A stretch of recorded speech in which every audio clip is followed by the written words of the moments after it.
ಆತ್ಮೀಯರೇ ಎಲ್ಲರಿಗೂ ನಮಸ್ಕಾರಗಳು. 2023-24ನೇ ಸಾಲಿನ ಶೈಕ್ಷಣಿಕ ವರ್ಷದ ಅಂತ್ಯ ಬರ್ತಾ ಇದೆ.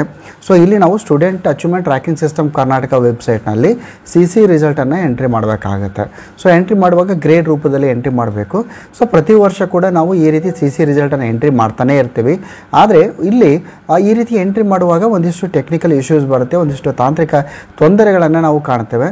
ಸೊ ಆದ್ಮೇಲೆ ಈ ಒಂದು ವಿಡಿಯೋದಲ್ಲಿ ನಾವು CC ರಿಸಲ್ಟನ್ನು ಎಂಟ್ರಿ ಮಾಡುವಾಗ ಏನೆಲ್ಲ ತಾಂತ್ರಿಕ ತೊಂದರೆಗಳು ಬರ್ತವೆ, ಸೊ ಅದನ್ನು ಯಾವ ರೀತಿ ಓವರ್ಕಮ್ ಮಾಡಬೇಕು, ಸೊ ಕಂಪ್ಲೀಟ್ ಆಗಿರುವಂಥ ಇನ್ಫಾರ್ಮೇಷನನ್ನು ಈ ಒಂದು ವಿಡಿಯೋದಲ್ಲಿ ನಾವು ನೋಡ್ತಾ ಹೋಗ್ತೇವೆ.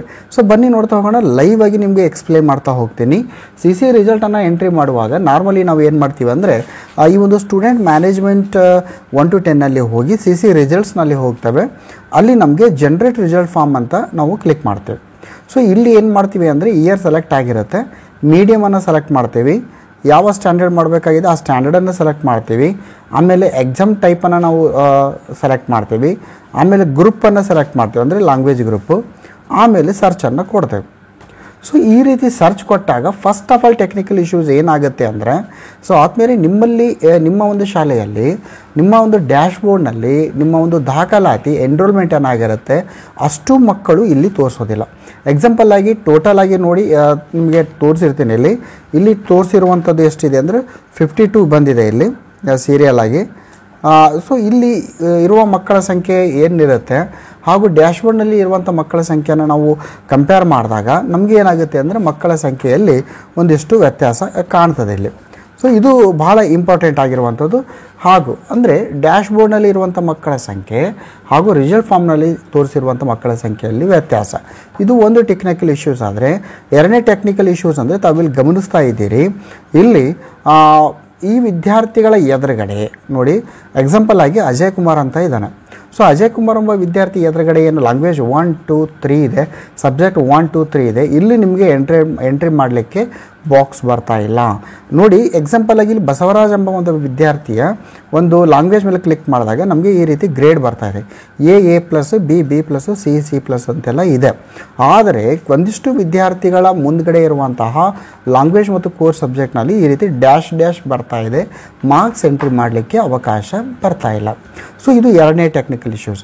ಸೊ ಆದ್ಮೇಲೆ ಫಸ್ಟ್ ಏನಂದರೆ ನಿಮ್ಮ ಡ್ಯಾಶ್ ಬೋರ್ಡಲ್ಲಿ ಇರುವಂಥ ಮಕ್ಕಳ ಸಂಖ್ಯೆ ಹಾಗೂ ಈ ಪಟ್ಟಿಯಲ್ಲಿರುವಂಥ ಮಕ್ಕಳ ಸಂಖ್ಯೆ ವ್ಯತ್ಯಾಸ ಆಗ್ತಾ ಇದೆ. ಎರಡನೇದು, ಎಲ್ಲ ಮಕ್ಕಳು ಬಂದರೂ ಕೂಡ ಕೆಲವೊಂದು ವಿದ್ಯಾರ್ಥಿಗಳ ಮುಂದೆ ಲ್ಯಾಂಗ್ವೇಜ್ ಕೋರ್ ಎರಡೂ ಬಾಕ್ಸ್ಗಳು ಡಿಸೇಬಲ್ ಆಗಿರ್ಬೋದು, ಅಥವಾ ಕೆಲವೊಂದು ಸಲ ಲ್ಯಾಂಗ್ವೇಜ್ ಬಾಕ್ಸ್ ಕಾಣ್ತವೆ ಆದರೆ ಕೋರ್ ಸಬ್ಜೆಕ್ಟ್ನ ಬಾಕ್ಸ್ಗಳು ಕಾಣೋದಿಲ್ಲ, ಅಥವಾ ಕೋರ್ ಸಬ್ಜೆಕ್ಟ್ ಕಾಣುತ್ತೆ ಲ್ಯಾಂಗ್ವೇಜ್ ಬಾಕ್ಸ್ನಲ್ಲಿ ಏನಾಗುತ್ತೆ ಬಾಕ್ಸ್ಗಳು ಕಾಣೋದಿಲ್ಲ, ಡ್ಯಾಶ್ ಆಗಿ ಬರುತ್ತೆ.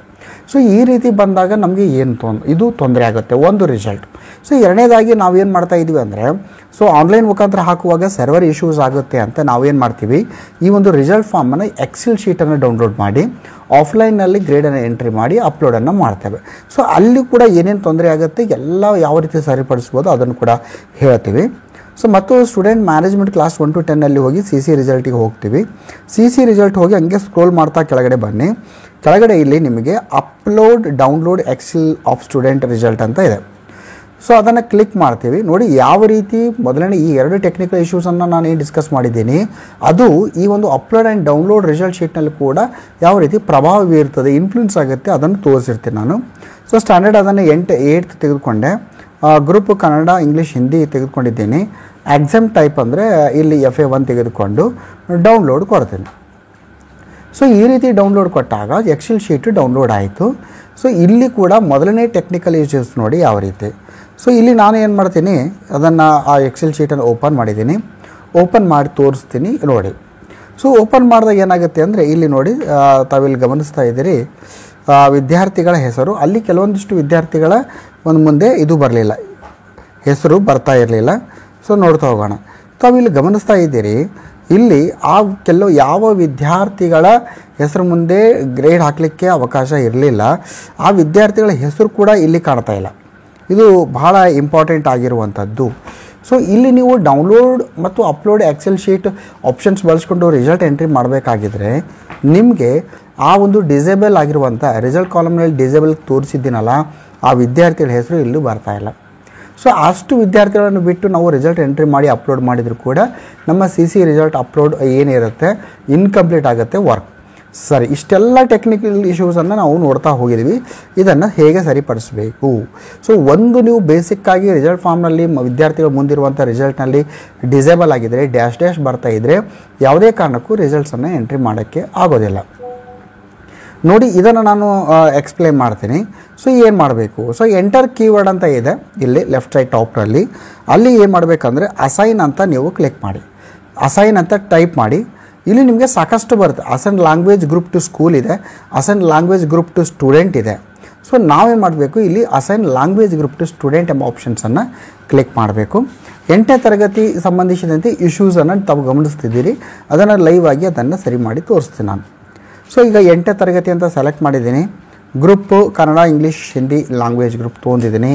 ಇಯರ್ 2015-16 ಇದೆ. ಆಮೇಲೆ ಅದನ್ನು ನಾನು 2023-24 ತೆಗೆದುಕೊಂಡು ಸರ್ಚನ್ನು ಕೊಡ್ತೇನೆ.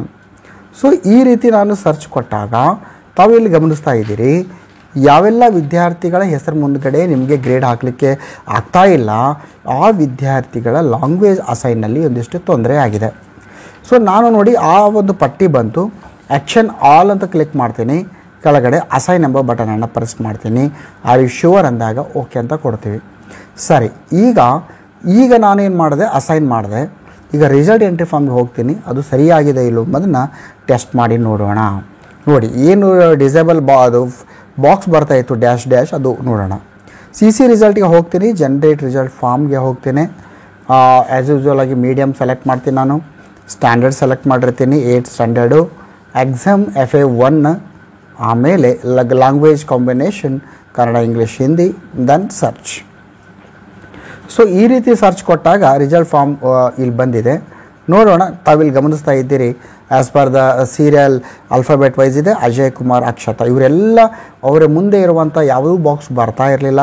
ಈಗ ಪ್ರತಿಯೊಬ್ಬ ವಿದ್ಯಾರ್ಥಿಗಳ ಒಂದು ಲ್ಯಾಂಗ್ವೇಜ್ ಇರ್ಬೋದು, ಕೋರ್ ವಿಷಯಗಳ ಮುಂದೆ ಡ್ರಾಪ್ ಡೌನ್ ಬಾಕ್ಸ್ ಬಂದಿದೆ. ನಾನು ಸ್ಕ್ರೋಲ್ ಮಾಡಿ ತೋರಿಸ್ತೀನಿ ಒಂದೇ ಸಲ. ಯಾವುದೇ ವಿದ್ಯಾರ್ಥಿ ಮುಂದ್ಗಡೆ ಡ್ಯಾಶ್ ಎಂಬ ಒಂದು ಡ್ಯಾಶ್ ಬಂದಿಲ್ಲ. ಎಲ್ಲ ಬಾಕ್ಸಸ್ ಕೂಡ ಬಂದಿದೆ. ಈಸಿಯಾಗಿ ನಾವು ಏನು ಮಾಡ್ಬೋದು, ಇಲ್ಲಿ ಡೈರೆಕ್ಟಾಗಿ ರಿಸಲ್ಟ್ ಫಾರ್ಮ್ನಲ್ಲಿ ರಿಸಲ್ಟನ್ನು ಕೂಡ ಎಂಟ್ರಿ ಮಾಡ್ಬೋದು. ಅದರ್ವೈಸ್ ನಾವೇನು ಮಾಡ್ಬೋದು ಅಂದರೆ ಈ ಒಂದು ಡೌನ್ಲೋಡ್ ಅಪ್ಲೋಡ್ ಆಪ್ಷನ್ಸ್ ಅದನ್ನು ಕೂಡ ನಾನು ಎಕ್ಸ್ಪ್ಲೇನ್ ಮಾಡ್ತೀನಿ. However this video will be lengthy ಆಗುತ್ತೆ, ಆದರೆ ಕಂಪ್ಲೀಟ್ ಆಗಿರುವಂಥ ಇನ್ಫಾರ್ಮೇಷನ್ ಸಿಗುತ್ತೆ. So upload download excel of ಶೀಟ್ನಲ್ಲಿ ಹೋಗಿ ಫಸ್ಟ್ ಆಫ್ ಆಲ್ ನಾವು ಪ್ರತಿಯೊಂದು ತರಗತಿದ್ದು ಅಂದರೆ ಸ್ಟ್ಯಾಂಡರ್ಡ್ ಸೆಲೆಕ್ಟ್ 8ನೇ ತರಗತಿ ಅಂತ ಬಂದಾಗ ನಾವೇನು ಮಾಡಬೇಕು ಅಂದರೆ ನೋಡಿ, ಇಲ್ಲಿ ಗ್ರೂಪ್ ಅಂತ ಸೆಲೆಕ್ಟ್ ಮಾಡಿ exam ಟೈಪ್ನಲ್ಲಿ FA1, FA2, FA3, FA4, SA1, SA2 ಇದೆ. ಪ್ರತಿಯೊಂದು ಎಕ್ಸಾಮ್ ಟೈಪ್ ಸೆಲೆಕ್ಟ್ ಮಾಡಬೇಕು, ಡೌನ್ಲೋಡ್ ಅನ್ನಬೇಕು. ಈಗ SA1 ಡೌನ್ಲೋಡ್ ಆಯಿತು. ಅದಾದಮೇಲೆ ಮತ್ತು SA2 ಸೆಲೆಕ್ಟ್ ಮಾಡಬೇಕು, ಡೌನ್ಲೋಡ್ ಅನ್ನಬೇಕು. SA2 ಡೌನ್ಲೋಡ್ ಆಯಿತು. ಆಮೇಲೆ FA1 ಸೆಲೆಕ್ಟ್ ಮಾಡಬೇಕು, ಡೌನ್ಲೋಡ್ ಅನ್ನಬೇಕು. ಸೊ ಇದೇ ರೀತಿ ನಾವು ಪ್ರತಿಯೊಂದು ಎಕ್ಸಾಮ್ಸನ್ನು ಎಕ್ಸೆಲ್ಸನ್ನು ಡೌನ್ಲೋಡ್ ಮಾಡ್ತಾ ಹೋಗಬೇಕು. ತಾವಿಲ್ಲಿ ಗಮನಿಸ್ತಾ ಇದ್ದೀರಿ, ಎಲ್ಲ ಎಕ್ಸೆಲ್ ಶೀಟ್ಸು ಒಂದಾದರ ನಂತರ ಡೌನ್ಲೋಡ್ ಆಗಿದೆ. ಇಲ್ಲಿ ಬಂದಿದೆ ನೋಡಿ, ಡೌನ್ಲೋಡ್ ಆಗ್ತಾಯಿದೆ. ಸೊ ಒಂದು ಕೇರ್ಫುಲ್ ಏನು ಮಾಡಬೇಕು ಅಂದರೆ ಈ ರೀತಿ ಬಂದಿದೆ ನೋಡಿ. ಇಲ್ಲಿ ಒಂದು 1403202409538 ಅಂತ ಕೋಡ್ ಇದೆ. ನಾವೇನು ಮಾಡ್ತೀವಿ ಸರ್, ಈಗ 8th FA1 ಬಂದಿದೆಯಲ್ಲ, ಈ ಫೈಲನ್ನು ರೀನೇಮ್ ಮಾಡಲಿಕ್ಕೆ ಹೋಗ್ತೇವೆ. ಸೊ 8th FA1 ಅಂತ, 8th FA2 ಅಂತ, 8th SA1 ಆ ರೀತಿ ಖಂಡಿತವಾಗಿ ಮಾಡಬಾರ್ದು. ಸೊ ಏನು ಬಂದಿದೆ ಆ ಕೋಡ್ಸು ಅದನ್ನು ನೋಟ್ಬುಕ್ನಲ್ಲಿ ಬರ್ಕೊಳ್ಳಿ. ಆ ಕೋಡು FA1 ಯಾವುದು, FA2 ಈ ರೀತಿ 143202 ಇದು FA1 ಈ ರೀತಿ 9533 ಇದು FA2 ಈ ರೀತಿ ಬರ್ಕೋಬೇಕು. ರೀನೇಮ್ ಯಾವುದೇ ಕಾರಣಕ್ಕೂ ಆ ಶೀಟನ್ನು ಮಾಡಬಾರ್ದು. ರೀನೇಮ್ ಮಾಡಿದರೆ ನಿಮ್ಮ ರಿಸಲ್ಟನ್ನು ಅಪ್ಲೋಡ್ ಮಾಡಲಿಕ್ಕೆ ಆಗೋದಿಲ್ಲ. ಇದು ಬಹಳ ಇಂಪಾರ್ಟೆಂಟ್ ಆಗಿರುವಂಥದ್ದು ಇದೆ. So first of all Excel ಶೀಟನ್ನು ಡೌನ್ಲೋಡ್ ಮಾಡಿದ್ರಿ. ಆ ಡೌನ್ಲೋಡ್ ಮಾಡಲಿಕ್ಕೆ ಇಂಟರ್ನೆಟ್ ಬೇಕು. ಡೌನ್ಲೋಡ್ ಮಾಡಿದ ಮೇಲೆ ಜಸ್ಟ್ ನೀವೇನು ಮಾಡಬೇಕಾಗುತ್ತೆ ಅಂದರೆ ರಿಸಲ್ಟ್ಸನ್ನು ಎಂಟ್ರಿ ಮಾಡಿ. ರಿಸಲ್ಟ್ ಎಂಟ್ರಿ ಮಾಡುವಾಗ ನಿಮಗೆ ಇಂಟರ್ನೆಟ್ ಅವಶ್ಯಕತೆ ಇರೋದಿಲ್ಲ. ಸೊ ಯಾಕೆ ಇರೋದಿಲ್ಲ, ಒಂದು ಶೀಟನ್ನು ಓಪನ್ ಮಾಡಿ ಕೂಡ ತೋರಿಸಿರ್ತೀನಿ ನಾನು. ನೋಡಿ, ಎಕ್ಸಾಂಪಲಾಗಿ ಬಸವರಾಜ್ ಅಂತ ಇದೆ. ಬಸವರಾಜನ ಒಂದು ಕನ್ನಡ ವಿಷಯ ಮೇಲೆ ಕ್ಲಿಕ್ ಮಾಡುವಾಗ ಈ ರೀತಿ ಬಾಕ್ಸ್ ಸೆಲೆಕ್ಟ್ ಮಾಡಿ ಪಕ್ಕದಲ್ಲಿರುವಂಥ ಆ್ಯರೋ ಮಾರ್ಕನ್ನು ಸೆಲೆಕ್ಟ್ ಮಾಡಬೇಕು. ನಾವು ಇಲ್ಲಿ ಆ್ಯರೋ ಮಾರ್ಕನ್ನು ಸೆಲೆಕ್ಟ್ ಮಾಡಿದಾಗ ನಮಗೆ ಈ ರೀತಿ AA+, BB+, AC+ ಬರ್ತದೆ. ಯಾವುದು ಗ್ರೇಡ್ ಇದೆ ಆ ಗ್ರೇಡನ್ನು ಸೆಲೆಕ್ಟನ್ನು ಮಾಡ್ತಾ ಹೋಗಬೇಕು. ಇದು ಭಾಳ ಈಸಿಯಾಗಿರುವಂಥದ್ದು. ಸೊ ಈ ರೀತಿ ಮಾಡ್ತೀರಿ. ಆಫ್ಲೈನಲ್ಲಿ ಮಾಡಿದ್ಮೇಲೆ ಮತ್ತೆ ನಾವು ಏನು ಮಾಡಬೇಕಾಗುತ್ತೆ, ಆ ಫೈಲ್ಸನ್ನು ಅಪ್ಲೋಡನ್ನು ಮಾಡಬೇಕು. ಸೊ ಇಲ್ಲಿ ಅಪ್ಲೋಡ್ ಮಾಡುವಾಗ ಇಲ್ಲಿ ನೋಡಿ ಕೆಳಗಡೆ ಚೂಸ್ ಫೈಲ್ ಅಂತ ಇದೆ. ಸೊ ಚೂಸ್ ಫೈಲ್ ಅಂತ ಸೆಲೆಕ್ಟ್ ಮಾಡಬೇಕು. ಯಾವ ರಿಸಲ್ಟ್ ಎಂಟ್ರಿ ಮಾಡಿದ ಮೇಲೆ ಆ ಫೈಲನ್ನು ಸೆಲೆಕ್ಟ್ ಮಾಡಿ ಓಪನ್ ಅಂತ ಅನ್ನಿ, ಆಮೇಲೆ ಸಬ್ಮಿಟ್ ಅಂತ ಕೊಡಬೇಕು. ಸೊ ಈ ರೀತಿ ಸಬ್ಮಿಟ್ ಕೊಟ್ಟಾಗ ನಮ್ಗೆ ಏನಾಗುತ್ತೆ ಅಂದರೆ ಇಲ್ಲಿ ಎಲ್ಲ ಸ್ಟೂಡೆಂಟು ಅಪ್ಲೋಡ್ ಆಗುತ್ತೆ. ನಾನು ಯಾವುದೇ ರೀತಿಯ ಗ್ರೇಡ್ ಎಂಟ್ರಿ ಮಾಡಿಲ್ಲ, ಅದಕ್ಕೆ ನಮಗೆ 52 ಡಾಟಾ ವಾಸ್ ನಾಟ್ ಅಪ್ಲೋಡೆಡ್ ಅಂತ ಇದೆ. ಸೊ ಎಲ್ಲ ವಿದ್ಯಾರ್ಥಿಗಳ ಡಾಟಾ ಎಂಟ್ರಿ ಮಾಡಿದ ಮೇಲೆ ಅದು ಅಪ್ಲೋಡ್ ಆಗ್ತಾ ಹೋಗ್ತದೆ. ಸೊ ಇದು ಅಪ್ಲೋಡ್ ಮಾಡಿದರೆ ಮುಗಿತಾ ಸರ್ ಅಂದರೆ ಖಂಡಿತ ಇಲ್ಲ, ಇದಕ್ಕೆ ಅಪ್ರೂವ್ ಕೂಡ ಕೊಡಬೇಕು. ಅದಕ್ಕೆ ಸ್ಟೂಡೆಂಟ್ ಮ್ಯಾನೇಜ್ಮೆಂಟ್ 1 to 10ನಲ್ಲಿ ಹೋಗಿ CC ರಿಸಲ್ಟ್ಸ್ನಲ್ಲಿ ಹೋಗಬೇಕು. ಅಲ್ಲಿ ನೀವು ಸ್ಕ್ರೋಲ್ ಮಾಡ್ತಾ ಹೋಗಿ ಎಲ್ಲಕ್ಕಿಂತ ಕೆಳಗಡೆ uploaded student result from form ಅಂತ ಇದೆ. ಸೊ ಆವಾಗ ನಾವು ಇಲ್ಲಿ ಅಪ್ರೂವ್ ಕೊಡಬೇಕು. ಅಪ್ರೂವ್ ಕೊಡುವಾಗ ನಾವು ಮತ್ತು 8th ಸ್ಟ್ಯಾಂಡರ್ಡ್ 8th ಬೇಕಾದಾಗ ಆಮೇಲೆ ಎಕ್ಸಾಮ್ ಟೈಪ್ FA1 ನಾವು ಅಪ್ಲೋಡ್ ಮಾಡಿದ್ವಿ ಅಂದರೆ ಇದನ್ನು ಸೆಲೆಕ್ಟ್ ಮಾಡಿ ವ್ಯೂ ಅಂತ ಕೊಡಬೇಕು ಕೆಳಗಡೆ. ಸೊ ವ್ಯೂ ಅಂತ ಕೊಟ್ಟಾಗ ಅಲ್ಲಿಂದ ಡಾಟಾ ನಾಟ್ ಫೌಂಡ್ ಅಂತ ನಿಮಗೆ ಬರ್ತಾ ಇದೆ, ಯಾಕಂದರೆ ನಾವು ಇನ್ನೂ ಅದನ್ನು ಕಂಪ್ಲೀಟಾಗಿ ಅಪ್ಲೋಡ್ ಮಾಡಿಲ್ಲ. ಸೊ ಎಲ್ಲ ವಿದ್ಯಾರ್ಥಿಗಳ ಒಂದು ಇನ್ಫಾರ್ಮೇಷನ್ ಅಪ್ಲೋಡ್ ಮಾಡಿದ ಮೇಲೆ ಇಲ್ಲೇನಾಗುತ್ತೆ, ನೀವು ಈಸಿಯಾಗಿ ಇಲ್ಲಿ ಅಪ್ರೂವ್ ಕೂಡ ಕೊಡ್ಬೋದು. ಆದ್ಮೇಲೆ ಈ ಒಂದು ವಿಡಿಯೋ ಖಂಡಿತವಾಗಿ ಕೂಡ ನಿಮಗೆ CC ರಿಸಲ್ಟ್ ಅಪ್ಲೋಡ್ ಮಾಡುವ ನಿಟ್ಟಿನಲ್ಲಿ ಉಪಯೋಗವಾಗಿರ್ಬೋದು ಅಂತ ಭಾವಿಸ್ತಾ, ಜೈ ಹಿಂದ್, ವಂದೇ ಮಾತರಂ.